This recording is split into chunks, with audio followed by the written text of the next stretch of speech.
Thanks everyone for coming. It's been a good couple of days. This is the final plenary, and we've got 3 speakers to close the event, which I hope you've all enjoyed. Our first speaker is little known, but I'm sure he'll do well eventually. He's basically the person who will be the next Prime Minister after Boris Johnson. And the issue,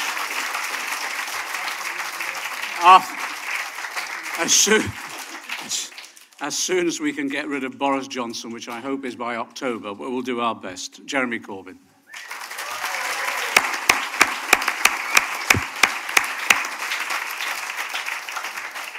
Thank you very much all for being here, for giving up a weekend to be here in SOAS on this really, really important conference on International Social Forum. I think it's absolutely fantastic. And I'm sorry I couldn't be here yesterday, but it clashed with the Durham Miners' Gala in Durham, which was a massive event, as it always is. The British media seemed very reluctant to report the proceedings of the Durham Miners' Gala.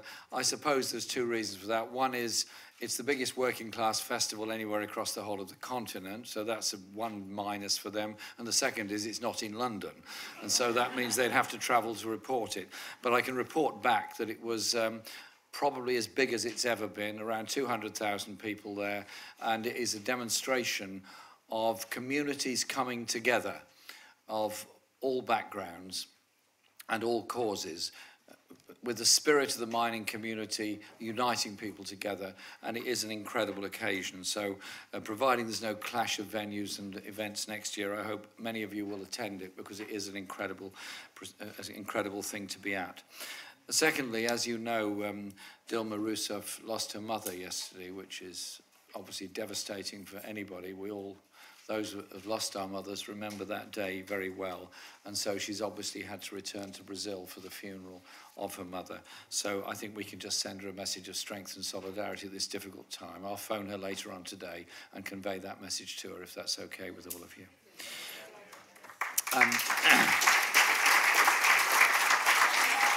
And in Brazil, of course, we need to send a message of solidarity with those trying to defend democracy, those trying to defend the gains that have been made in Brazil by successive movements, successive unions, and indeed the governments led by both Lula and Dilma. And the continued imprisonment of Lula is completely unacceptable. And I think we just have to say we send a message of solidarity to Lula and call for his release from prison so he can continue his work as a socialist, as a trade unionist, and as a political activist in Brazil that has tried to unite people, to defend living standards, and to defend the natural world and environment, and have a much more progressive approach to environmental politics than the current president of Brazil does. Can we just convey that message to them as well?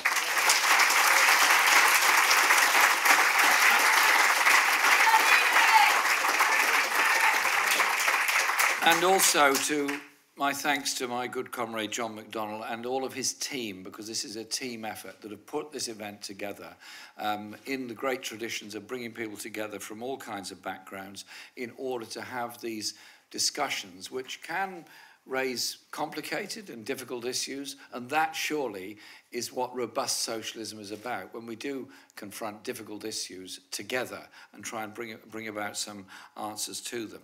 The similarity of this is with the International Social Forum and World Social Forums. I attended 2 of them of the World Social Forums in Mumbai in 2004 and Karachi in 2006, and also the European Social Forum that was held in London. And they were amazing experiences of bringing people together, of social movements all around the world, confronting problems of environment, of the way in which global economics was moving, and the way in which we had to challenge the free market economics being promoted by the IMF on many of the poorest countries in the world. And they were a very powerful expression of what we can do when we bring people together in a global setting. And I hope that we can continue to do that and indeed extend that whole principle in the future. Social media and communications have come on leaps and bounds since 2006 and beyond then. And so the possibility of genuine interaction by electronic communication is better than it's ever been, and we should use it much, much more. It can be a very, very powerful tool of bringing people together. However, those conferences were held in the atmosphere that there was this rapid rate of growth in a number of countries. There was a growing inequality around the world, but there was a growing level of indebtedness, and that all came to a head with the great crash of 2008. And that crash has brought about a huge change in the political landscape. Yes, it has promoted much more radical movements, both in the United States, many parts of Europe, and indeed other parts of the world.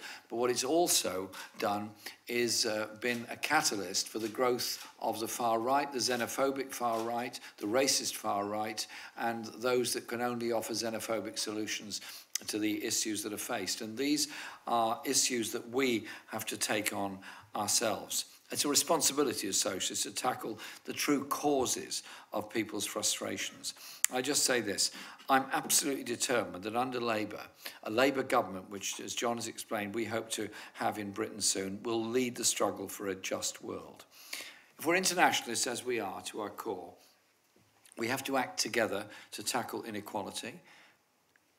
Inequality across the planet as well as within our own countries, to tackle climate breakdown and climate change, and tackle the issues facing refugees and those that are forced to seek refuge together with a humanitarian approach to it, and to prevent conflict around the world. I'm sure many, if not everybody in this room, would have spent a lot of time opposing the wars in Afghanistan and Iraq. And I can remember my own speech on February the 15th, 2003, when I wish I hadn't been so right. I said, if this war in Iraq goes ahead, it will unleash the terrorists of the future, the wars of the future, the refugee flows of the future, and the misery of the future. And in that context, I become more and more alarmed with the rhetoric that's being ratcheted up around Iran at the present time. I have many criticisms of every single country in the Middle East on human rights and many, many other issues. But none of those issues are going to be solved by going to war in Iran, with Iran, or around Iran by the US or anybody else. There has to be a return to the table. There has to be a return to the Iran nuclear deal. There has to be a way forward that brings about a long-term peace and stability within that region. Let's get that message out there very clearly.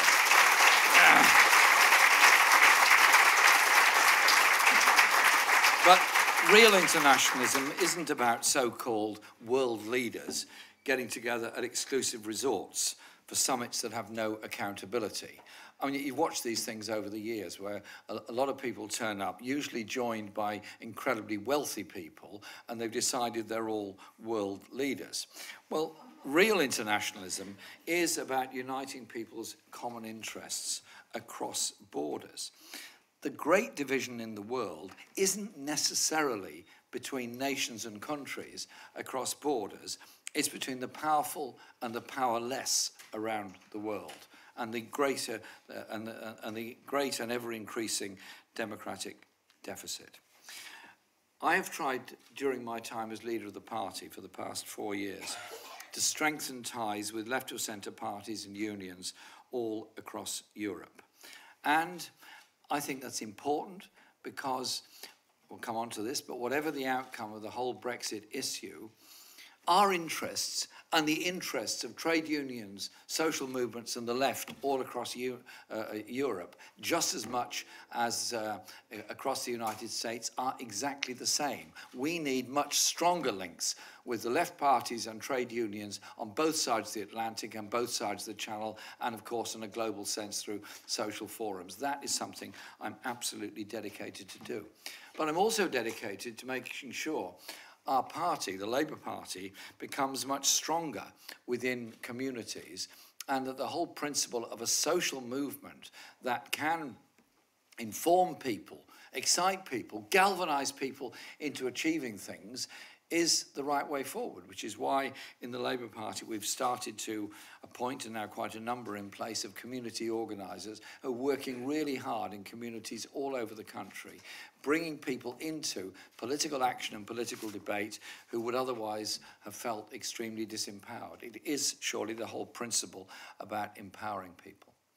Now, in the latest twist of the debate about Brexit and Europe, we now have two candidates to be Prime Minister, Hunt and Johnson, essentially competing with each other on the amount of money they give away in tax relief to the very richest across the planet, and the very richest in this country, and being hair-shirted about a no-deal Brexit from the European Union. Let's just be very, very clear. They're not talking about no deal. They're talking about breaking off the current trading arrangements that we have and the regulatory systems that we have through membership of the European Union, which I believe are inadequate in some areas, particularly on workers' rights, but nevertheless are a good basis on which to go forward, in order to strike a trade deal with Donald Trump and the United States. They're very clear about this. And if you look at the pattern of the trade deals that Trump wants to have with other countries, look at the way in which NAFTA operates, or look at the way in which others operate, they're all about deregulation, investor protection, and forcing the interests and wishes of American big business on whichever country they're doing trade deals with. And it's very interesting that the priority for so many of them on a trade deal with Britain would be access to what they diplomatically call the British health market. Well, the British health market is a state-run monopoly, which I'm very proud of, known as the National Health Service. It maybe needs extending. We will do that. It maybe needs better funding. We will do that. It maybe needs to be more accountable. I agree with all of that. But the idea that our National Health Service should be opened up to American healthcare companies to come in and run it is exactly what Johnson and Hunt are promoting, and exactly why we will do absolutely everything we can to protect the NHS and prevent a no-deal exit from the European Union. And on that, the Labour Party, the entire Labour movement, is pretty well united as recognising what those dangers are.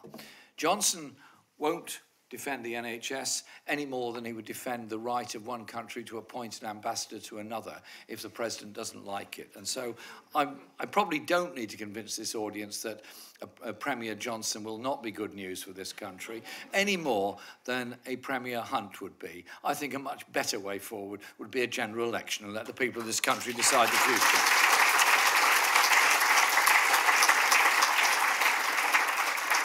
I mentioned earlier the way in which racism and xenophobia are on the increase within our society, and they clearly are. Let's just be absolutely clear. There is no place whatsoever, now or at any other time, for any form of racism in our society or our movement, be it anti-Semitism, be it Islamophobia, misogyny, attacks on LGBT communities, or any other form of racism. The whole history of the use of racist arguments by the right has always been to divide and disempower working class movements. It's been used in the United States to achieve that with a huge effect, which has benefited small numbers of very wealthy people. It was used historically in Europe, which paved the way for the Nazis to gain control in Germany and the Holocaust that followed. That is where racist arguments take you to. And so we have no place whatsoever for any form of racism. That also means understanding the strength that we need to build of relationships between communities, and our young people being brought up to understand the common history they have in this planet. That's why I'm very proud that we will introduce the Emancipation Education Trust into our education system, which will help young people to grow up understanding the effects of the slave trade, how the slave trade came about, how eventually it was abolished, and what and who benefited from it. How we'll begin to understand the sources of the knowledge that we have in maths, in physics, in chemistry, in science in general, in literature, in so much else. Didn't all come from Europe. They come from all over the world. Let's bring up our children to be global citizens, not just national citizens. And that rhetoric, the xenophobic, racist rhetoric that we hear, also extends to the attitude towards refugees and migrants. In winter 2015, Diane Abbott and myself and a number of others went to visit the refugee camps in Calais. Most people outside of the Labour Party advised us to stay away and have nothing to do with it. We went, we met many people there, we talked to a lot of people, and the then Prime Minister, David Cameron, accused me of choosing to spend my weekend with what he deftly and diplomatically described as a bunch of migrants living in a camp. Well, I just say this, every migrant is a human being with a backstory, with a wish to live, with a wish to survive, and a wish to contribute to the rest of our lives and their own lives. And that kind of language is unacceptable in any form. There were... After the Second World War, there were huge refugee flows in Europe and other parts of the world, and since then there have been successive large flows of refugees, mainly as a result of conflict. Think Vietnam War, think Korean War, think a number of conflicts that took place in Africa and in Latin America. We now have, across the whole planet, about 70 million displaced people. That's more than the entire population of the United Kingdom. The highest number ever, I think, in the history of this world. So, it will be our responsibility in government to change the narrative and not walk by on the other side. Watching people drown in the Mediterranean, in the Aegean Sea, seeing people, young people, caged on the borders of Mexico and the United States because they tried to gain a place of relative economic benefit, escaping from poverty in different parts of Central America. The same story goes on all across the world. If we approach these issues as though every refugee is somehow or other an enemy, then what are we doing? Are we saying that those people that made their homes in this country to escape from Nazi Germany, that gave us such incredible service in our health and science research in this country, Alekis Agonis, who developed the Mini, all these people, are they all of nothing? Because of the prejudice that consumes people's mindset towards refugees. Let's treat people differently, treat people better, look at the causes of asylum and refuge, and above all, at the very minimal, adhere to the Geneva Convention on the rights of refugees and migrants, as well as those of migrants' peoples. They were a step forward. Maybe they didn't go far enough, but a very big step forward. Let's have humanity at the centre of the way we discuss the whole refugee issue.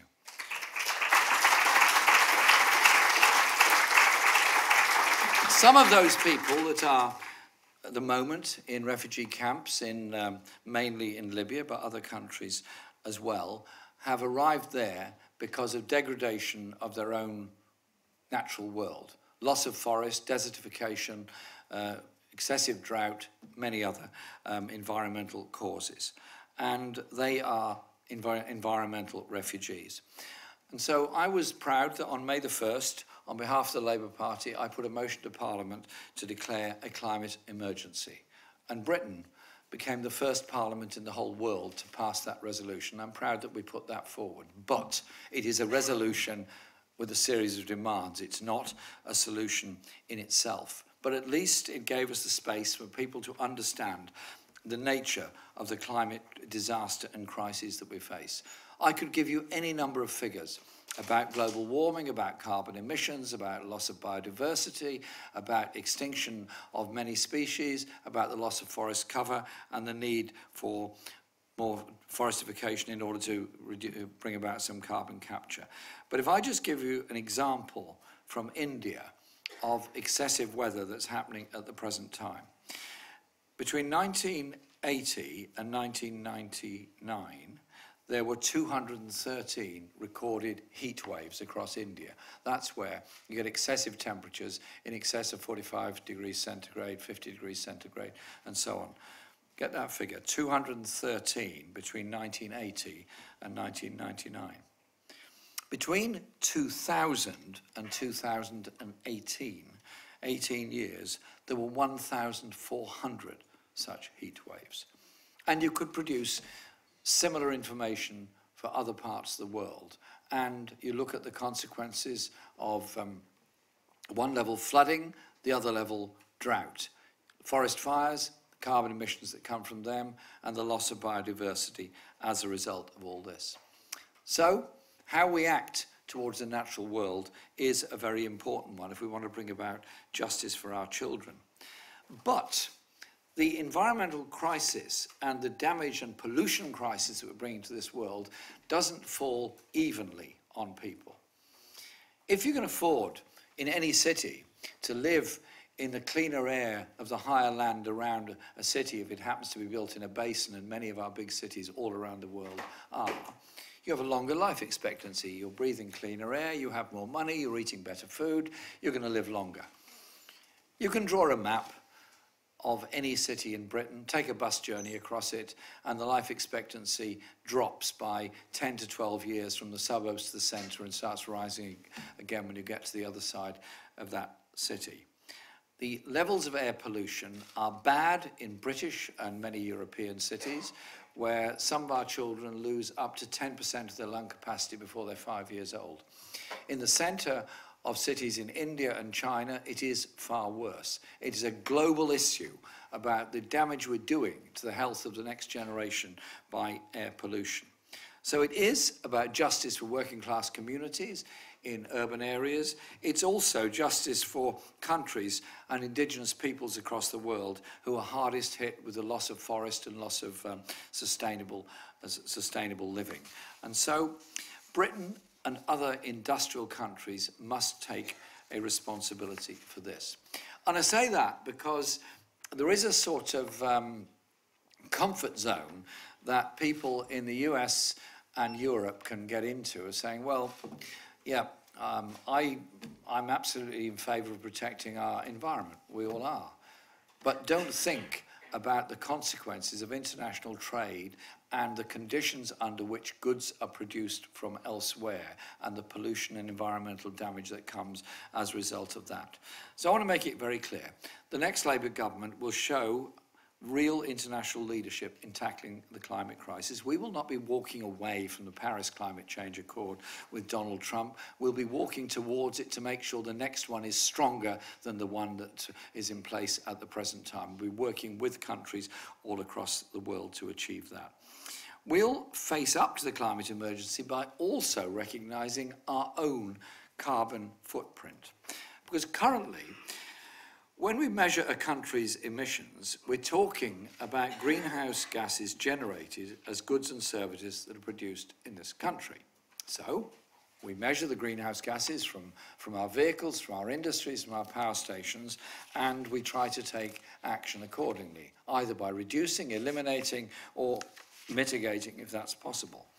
But for a country like Britain, that measurement actually hides the true impact of what we're doing to our climate and the true impact of our lives on it. Because we don't only contribute to climate breakdown with what we produce, we contribute with what we consume. Over the last 2 decades, the United Kingdom has significantly reduced emissions, but in part this has been achieved by offshoring those emissions. This isn't tackling global emissions, this is passing the buck to the poorest countries in other parts of the world. It's time we were honest about our contribution to the climate crisis. It's even greater than we think.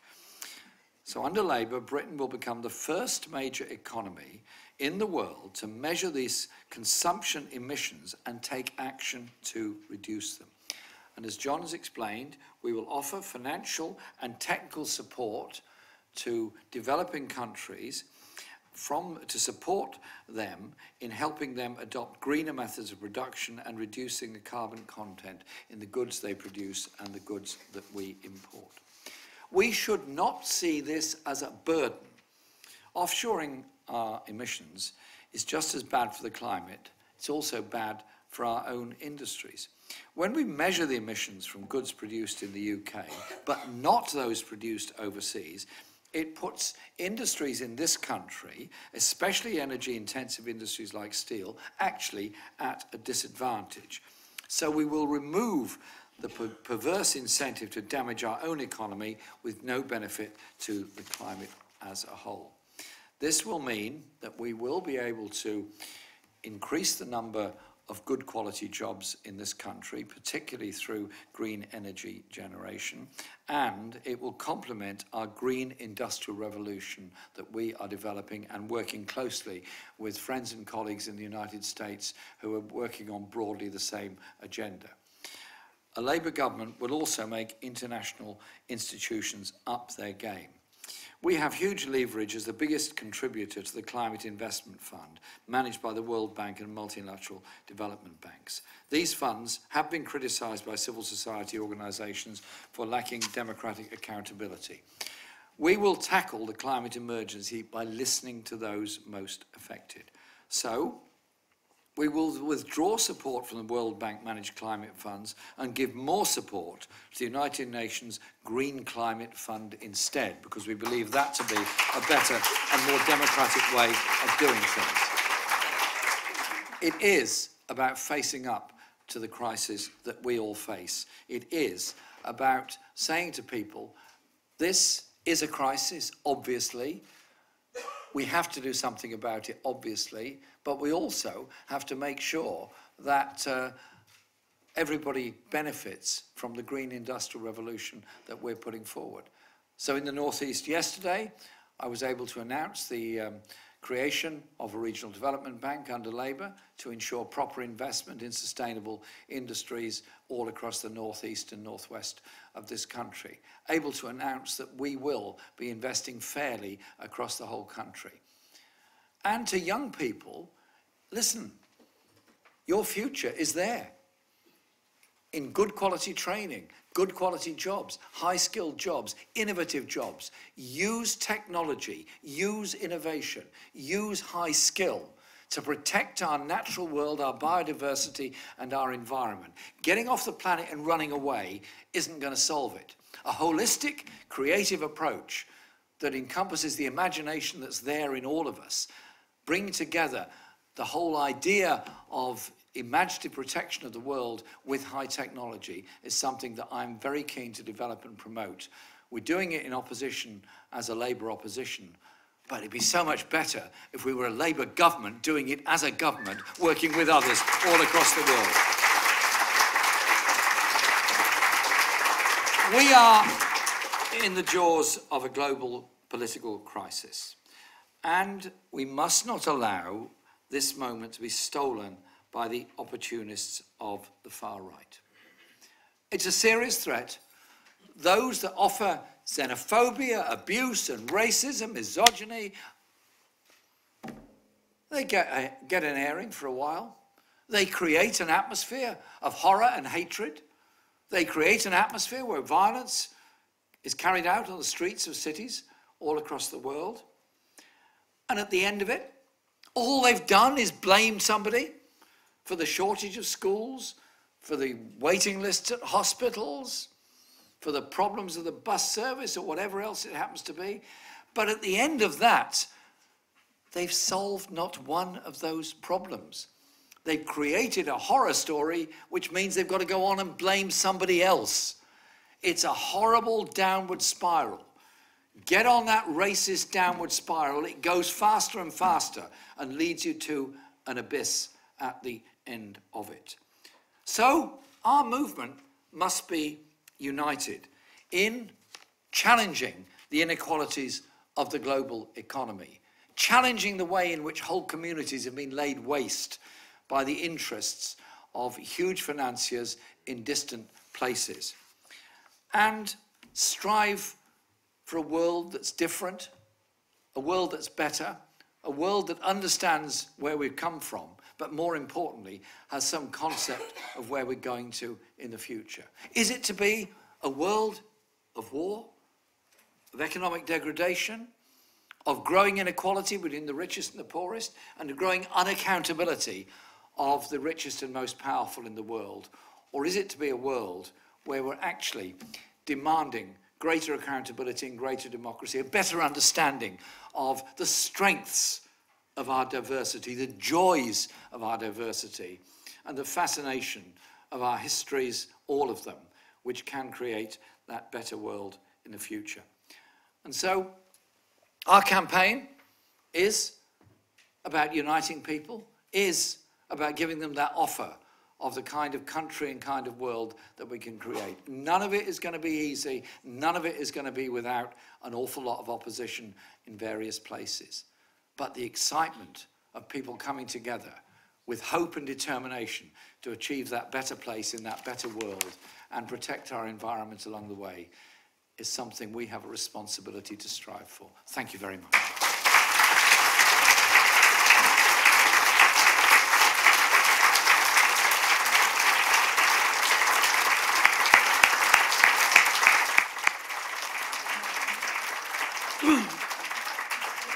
Thanks, Jeremy. Our next speaker is Jayati Ghosh.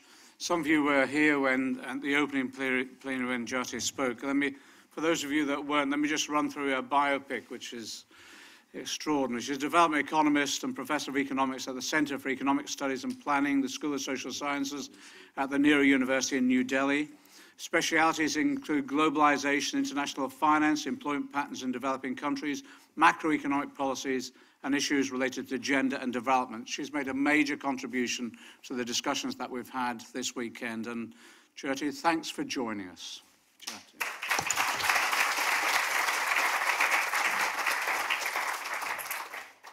Thank you very much, John, and thank you, all of you, for inviting me, because I have to tell you, it's really been an amazing weekend for me. I have felt both delighted and inspired.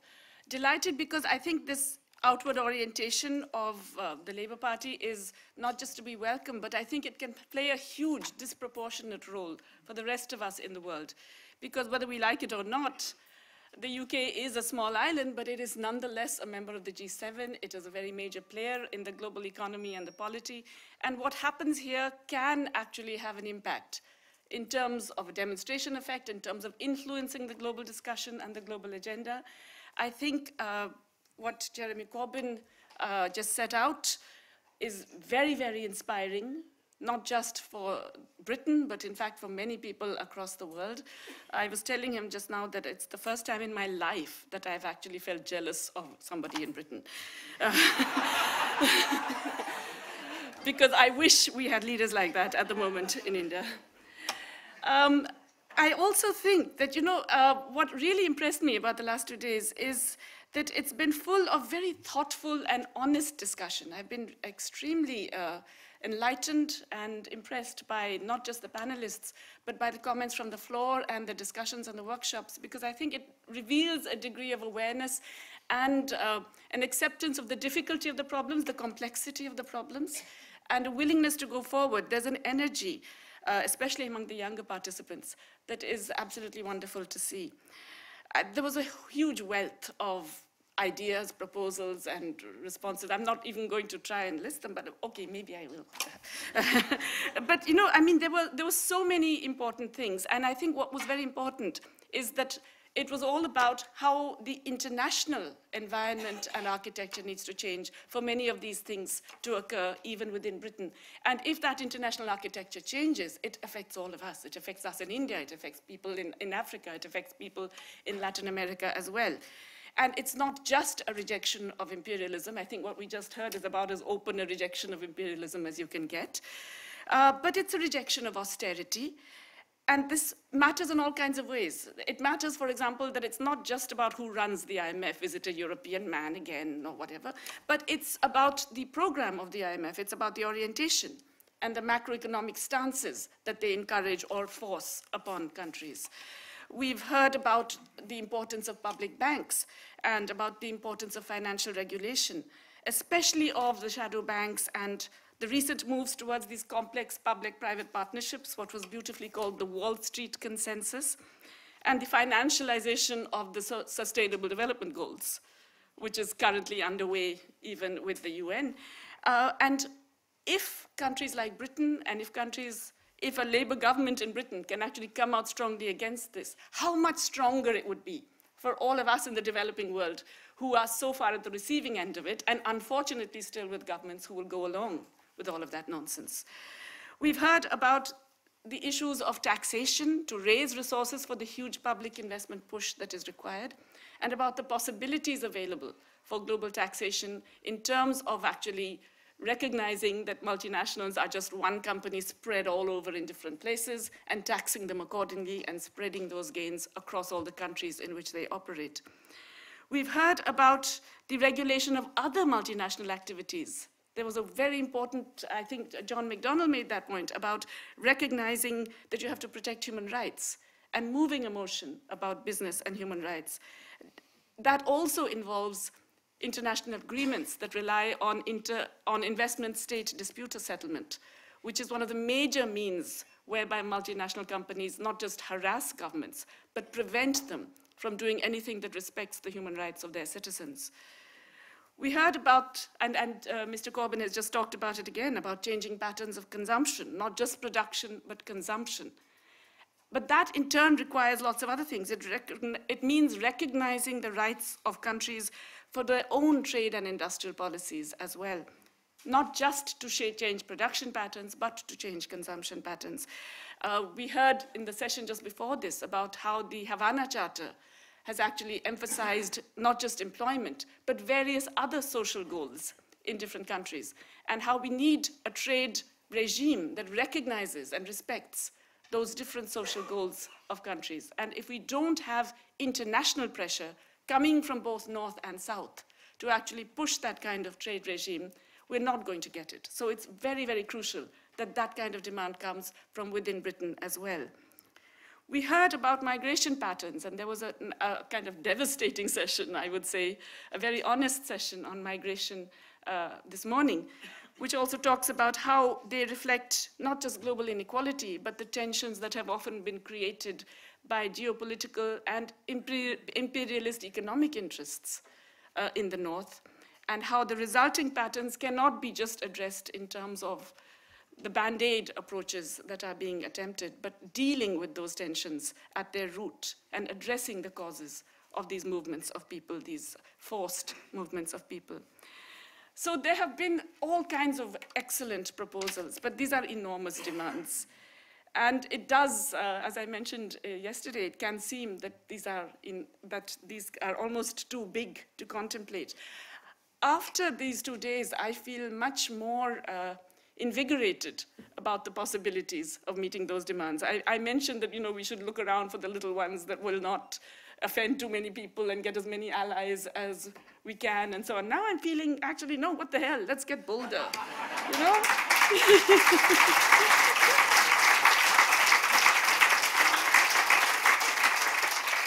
I think if we are actually bold, and if there are governments anywhere in the world that are actually raising these demands, it makes all of us so much stronger in our own countries to be raising those demands and telling our governments, what on earth are you doing not following that?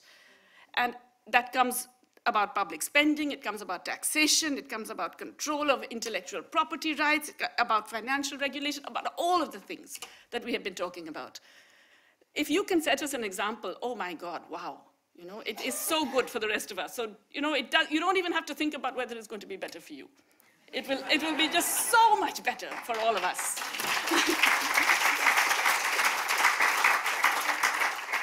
But finally, I just want to say this one thing, and it's a bit of a word of advice.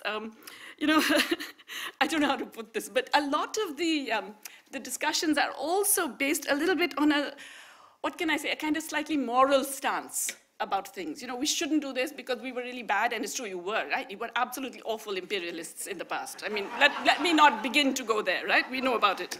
And you're pretty bad at the moment in terms of the way your capital is out there in the world and the kinds of free trade agreements you're pushing on developing countries. I mean, all kinds of bad stuff is going on. However, I don't think you can push, at least domestically, this agenda by saying, you know, you have to feel really guilty and bad about all of this and therefore be good. Okay? I don't think that's going to work. I think you really have to point out how this is not just essential and important, but it's actually useful and good. You have to point out the benefits and the advantages that are coming to people, how big or better public spending will actually enhance the quality of life, how a good, strong NHS expanded will make everybody better off, how less inequality will mean that their children can go out onto the streets safely without any concern. All of the kinds of many, many benefits that come from more genuinely prosperous, more equal, more diverse and more accepting and tolerant societies. So basically, I'm saying, you know, shed the hair shirt, okay? Just get it across to people that social and economic transformation is not just necessary, essential, and all of that stuff, but it can also be fun. Thank you.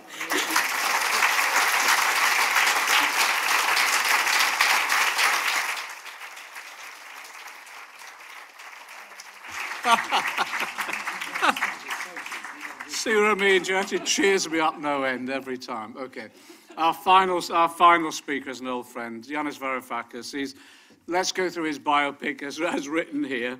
You don't need this, do you? He's a Greek economist, academic, and politician. Served as Greek Minister of Finance from January to July 2015, completely non-controversially, as you know, at the time.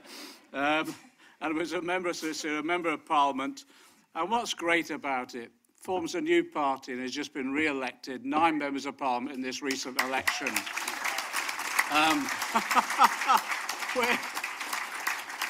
Earlier today, we've discussed about a joint working programme that we'll be undertaking over this next year, working together both in terms of European issues and global issues as well. Yanis Varoufakis.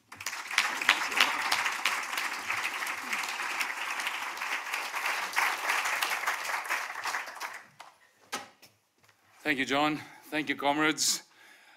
Greetings from the locus in Europe and the world of the greatest and most successful example of internationalism that actually worked. Greece, where the Troika, the global oligarchy, the financiers demonstrated the exceptional capacity of internationalism to do stuff, to do things that create new facts on the ground. Things that, on that occasion, were detrimental to human values and to humanity, to put it bluntly. But nevertheless, they demonstrated that if you really want to make a difference, you better do it on the basis of internationalism, indeed transnationalism. When I was talking to the creditors, the lack of racism, the solidarity, the coalescence between them was very impressive. They were Austrian, Dutch, Irish, Spanish, Portuguese, Greek, and they worked as one. Since 2008, we have seen misanthropy in action at the transnational, international level, wrecking lives, destroying prospects, spreading hopelessness with immense efficiency. The bankers of the world united magnificently in 2008 to ensure that international organizations, national institutions, all sorts of think tanks, even NGOs, worked tirelessly to ensure that the cynical transfer of the greatest wad of wealth took place from the shoulders of those that created the losses of the financial sector onto the innocent victims that in the end shouldered them. After 2008, in Europe, we have seen the European Union operate in this spirit of internationalism to create the circumstances that led to the fragmentation of the European Union, that led to the rise of orchestrated, organized misanthropy, fascism, austerity, driving authoritarianism, driving austerity, driving authoritarianism. They have been brilliant at dividing us in Greece, dividing every social movement across Europe, dividing the Social Democrats from the left from the Greens from the Greens, the Social Democrats from the Social Democrats, all in a bid to make sure that those who created the crisis shifted its ill effects onto the victims. And what have we done?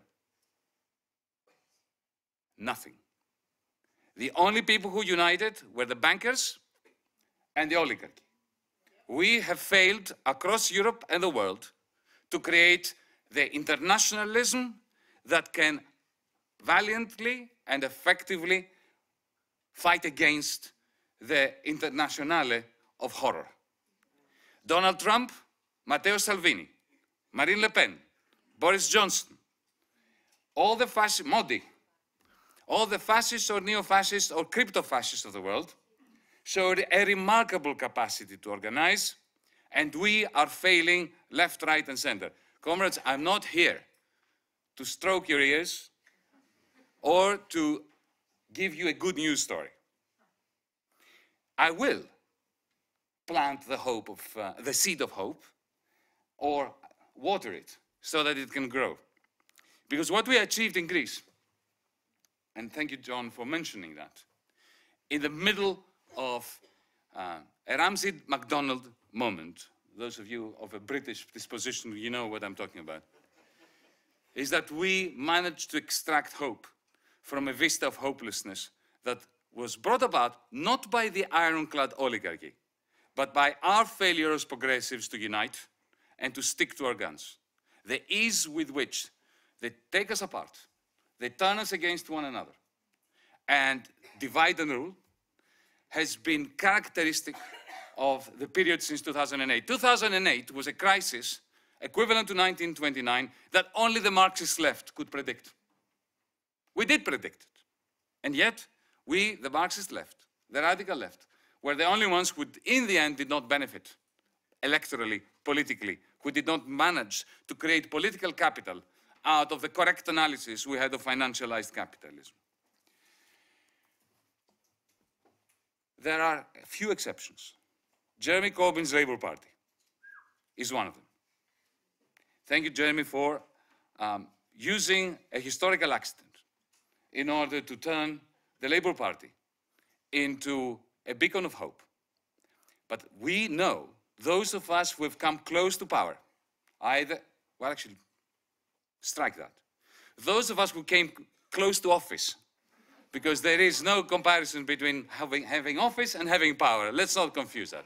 When I moved into the Ministry of Finance, I was the least powerful person on the planet, because I was the Minister of Finance of a bankrupt nation, with 3 people, and plenty, about 14,000 enemies within my own finance ministry, including the Syriza comrades that were planted there on the Troika's behalf. So those of us who are unfortunate enough either to come close to office or to be in office know that the powers that be, the moment they start fearing that we are going to be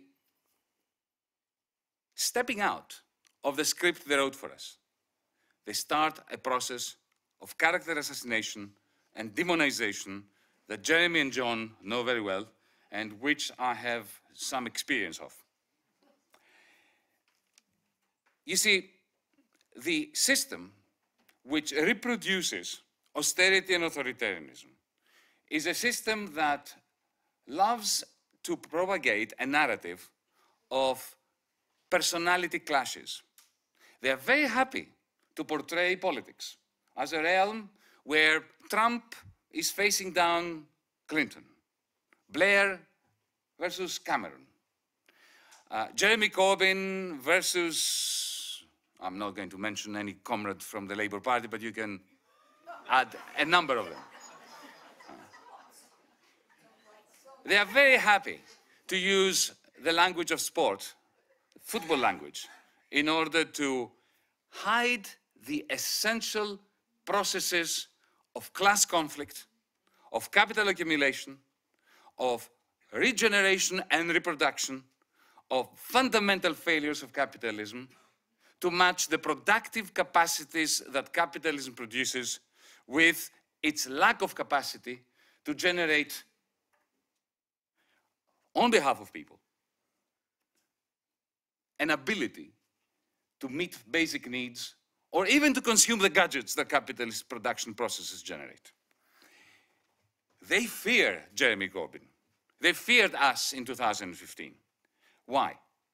Because they fear the unveiling of the extractive global technostructure, which is very well hidden under the narrative of personality clashes and under the narrative of us against them, Brexiteers versus Remainers, all sorts of fake oppositions. Le Pen versus Macron, Salvini versus Juncker. There is no doubt, every lie is founded on a profound truth.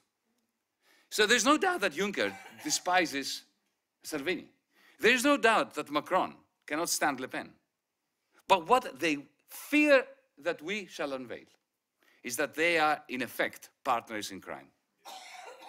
That every night, Monsieur Macron goes to bed. He's not smart enough to do this, but if he were smart enough, he would have a little icon with Marine Le Pen next to his bed. And he would kneel down and pray to her, because the only reason why he's president is because of Le Pen.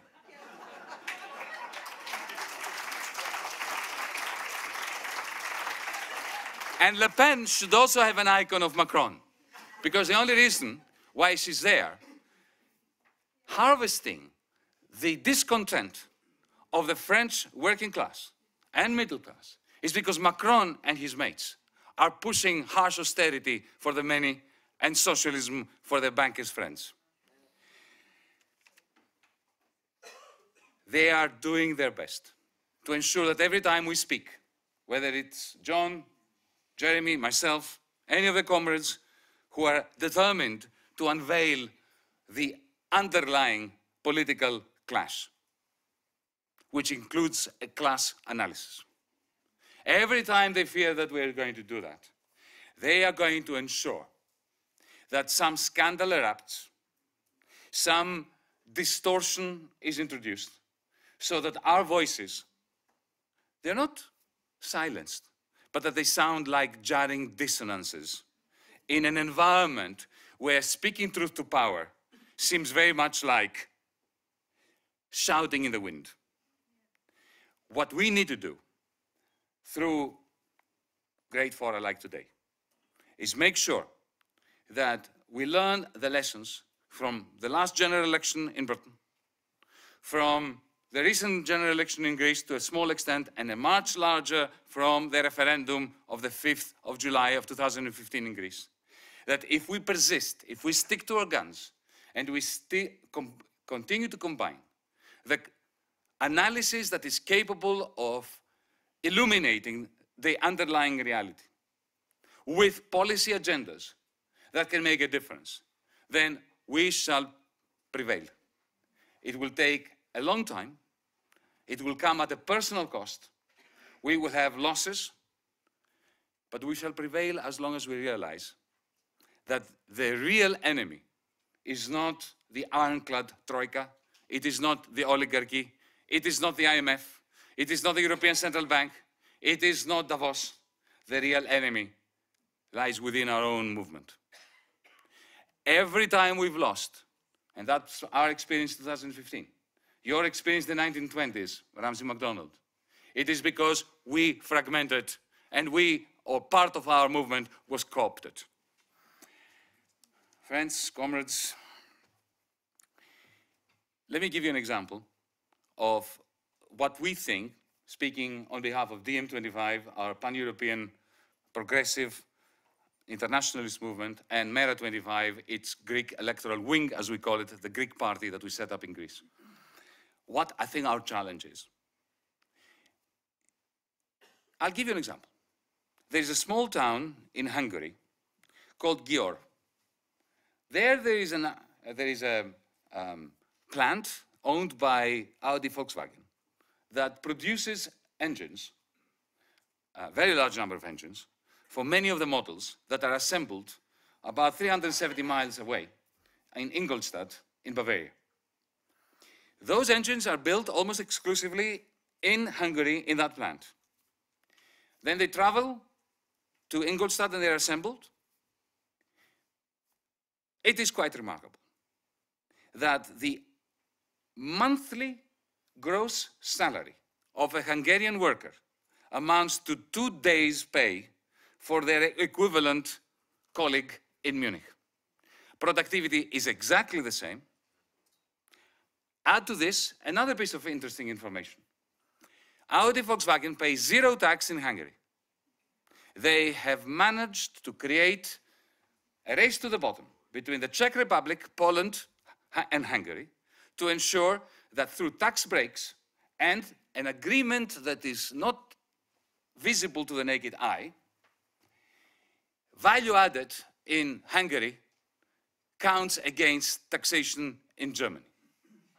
This is why the German state is not utterly impoverished and the Hungarian state is too poor to look after the disempowered in Hungary, while at the same time being exceptionally generous to all sorts of oligarchic multinationals. Now, why am I mentioning this example? I'm mentioning this example because it is about time we move beyond Brexit. And we move beyond the Brexit impasse. Hungary is part of the European Union. It's not part of the Eurozone, but it is part of the European Union. What I described is a relationship that is colonial between countries within the same European Union. Now, with John, we traveled around Britain before the referendum in 2016, campaigning for a radical remain in the EU against this EU. I think we were right. I think that you were both, Jeremy and John, also right to respect the referendum result, even though it was not respected by Theresa May and her shenanigans, and to strive to keep progressives in Britain who supported Remain and progressives in Britain who supported Leave united. I applaud this, and I always believed that it is essential that we should not be divided along those lines. And the Hungarian example is a good example. Because we are not in favor of a country like Hungary getting out of the European Union. The problem is not the European Union. What is the problem? The problem is that we do not have a transnational trades union where German workers and Hungarian workers work together to impose collective bargaining upon Audi Volkswagen. This is what we need.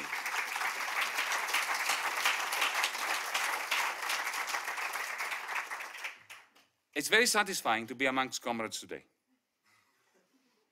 But it's hardly enough for us to get together, love each other, pat each other on the back, and then meet in another year's time to have another little exchange. That's not internationalism in action.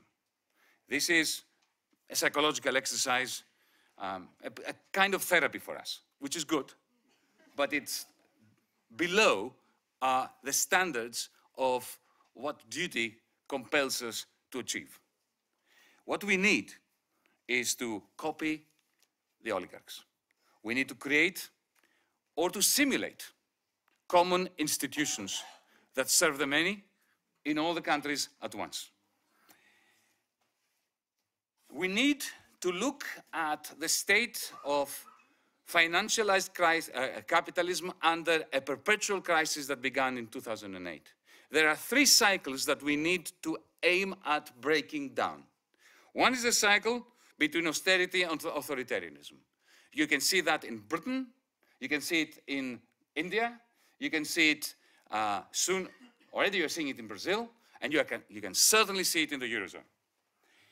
The logic of austerity was essential after the 1929 moment that we experienced, our generation experienced in 2008, in order to justify shifting the burden from the financiers to the weakest of taxpayers. Austerity, however, begets underinvestment.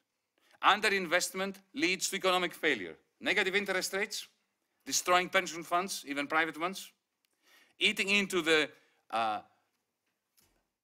pensions and the nest eggs of the middle class that drives them into the arms of xenophobes, of fascists, Salvinis, Bolsonaros, and so on. That creates the need for the state to be more authoritarian in pursuing the same policies. Greater authoritarianism begets more austerity, which leads to even more failures of financialized capitalism. This is one of the cycles we need to break. The second one is the cycle between extraction, both of surplus value from workers and of the stuff that resides in the guts of the earth, which is then brought out into the open.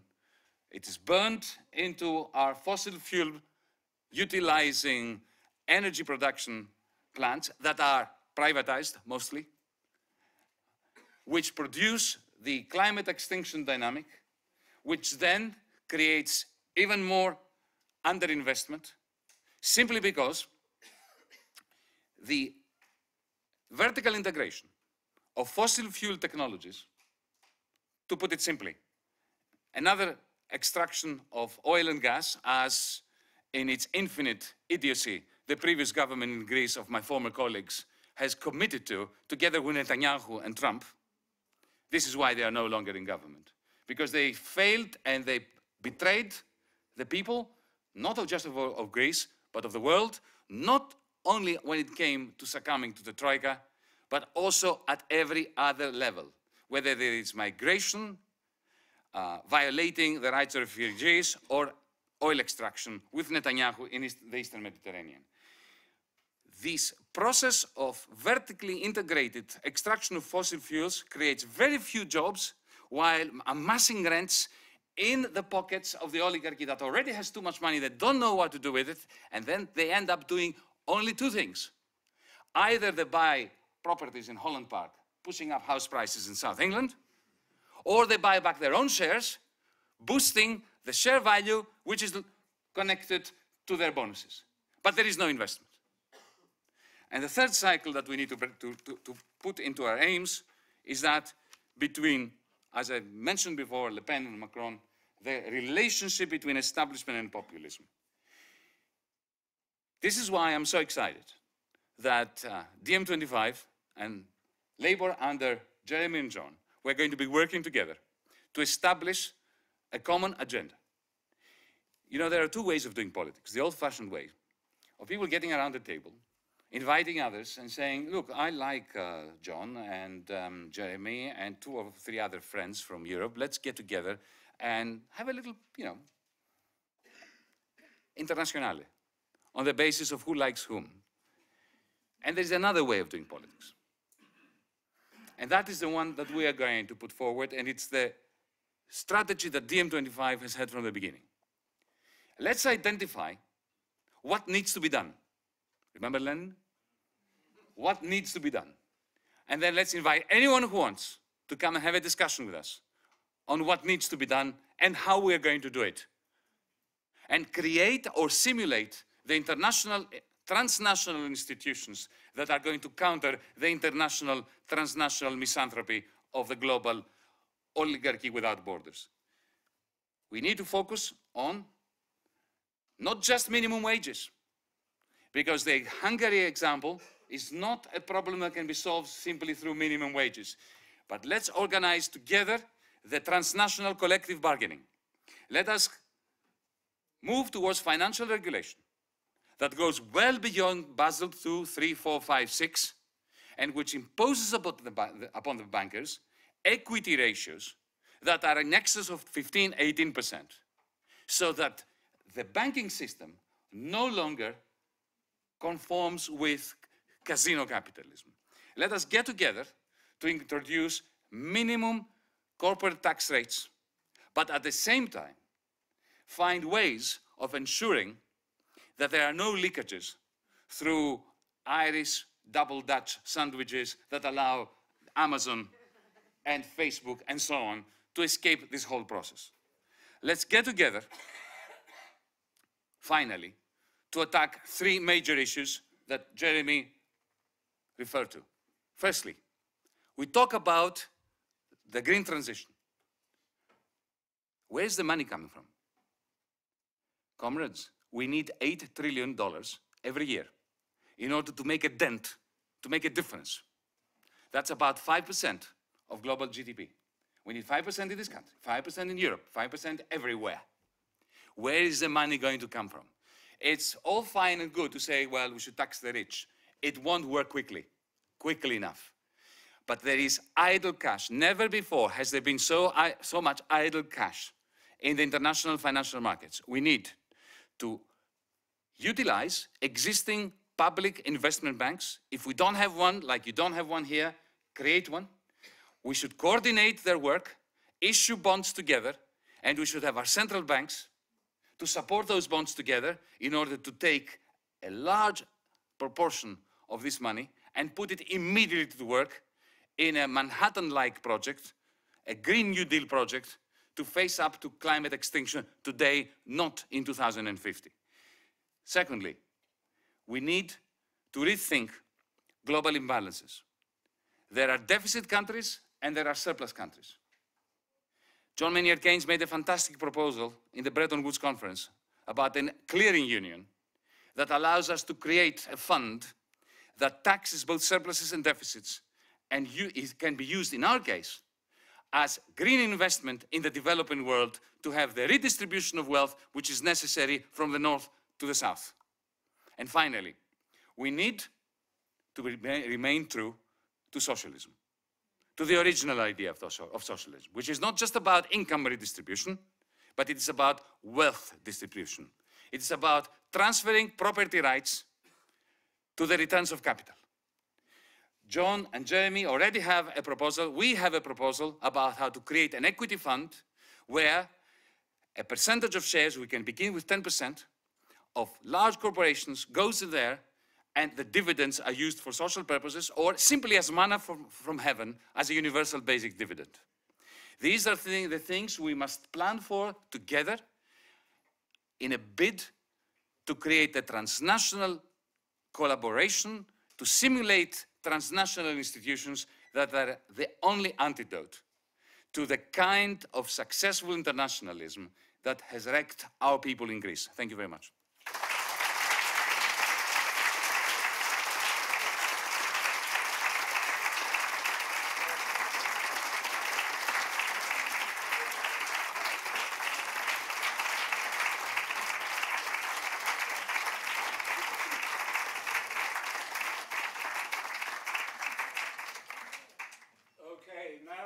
Left is just to say thanks to a few people, but also just to say as well, the way forward over the next 12 months, excuse me, I've got a cold. If I've infected anyone, I apologize. The purpose of this weekend was just test the water about ideas and discussion and whether or not we could launch an initiative which looked at the critical issues that we were facing and the critique that we had of the global and international arrangements that we currently have as well to tackle those issues. And we discussed them in depth this weekend, and I found it extremely creative. The discussion around the existential threat of climate change, the way we then went into the global inequalities, the way in which migration has been used as well to divide us in many ways, but also those other issues about tax avoidance, etc., workers' rights. I found the whole, I don't know what you found, but I found the whole debate this weekend really refreshing. Now, the purpose of the debate was to start a process off of now for the next 12 months. First of all, we'll prepare a report from the discussions this weekend, identifying the issues and the analysis that's been brought forward, identifying the issues that we now need to address, and then looking at the structures we can bring people together around those particular issues. to formulate particular recommendations. And those recommendations, some of you have discussed already, about whether we reform or replace some of the international and global architecture that we have, and then where the gaps are that we need to fill. And Yanis has just thrown out some of those ideas as well that you've all been discussing this weekend. It's an extremely exciting agenda, and it's a huge task. But I actually think now's the opportunity in which we can pull that off, and I think also there's an exhilarating enthusiasm now that we can generate to enable that to happen. So I just want to thank you all for coming along. And this wouldn't have happened without Jeremy Corbyn's political support for this initiative. So I want to thank Jeremy for putting his backing for that as well. Okay?